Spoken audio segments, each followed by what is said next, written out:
Et oui, c'est une pratique de tous les jours, c'est quelque chose qui va devenir de plus en plus naturel jusqu'à ce que finalement on oublie qu'on est en train de le faire. Et c'est à ce moment-là qu'on sera vraiment dans ce qu'on appelle la maîtrise que Ça tu viens fourmille dans d'évoquer. tout le corps. Ok, ça fourmille, Ça fourmille, c'est bien. ça fait chaud.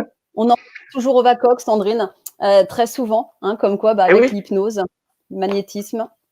qu'est-ce qui font de la réalité de ce qu'on vit? Eh bien, notre perception, nos cinq sens, le VACOG, notre représentation à travers ce VACOG-là, donc à travers ce que l'on voit, ce que l'on entend, ce que l'on ressent, ce que l'on sent, ce que l'on goûte.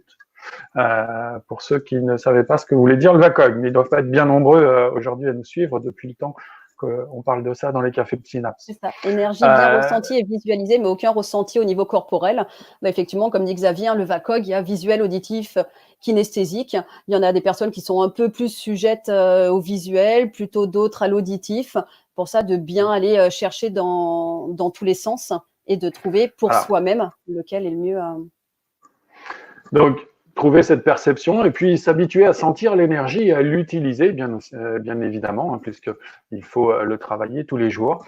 Et pour répondre à la question qui avait été précédemment posée, ben, est-ce qu'on peut le faire à distance? Cet exercice que vous venez de faire, vous pouvez le faire pour vous, vous pouvez le faire pour quelqu'un qui se trouve dans la même pièce que vous, mais vous pouvez aussi ouvrir votre intention à une personne qui est beaucoup plus éloignée que ça, et l'envelopper de cette énergie.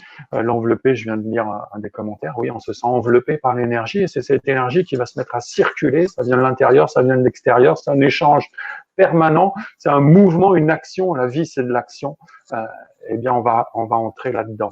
Donc ça, voilà comment on peut faire le lien entre l'hypnose et le magnétisme, entre le verbe et l'action, tout simplement.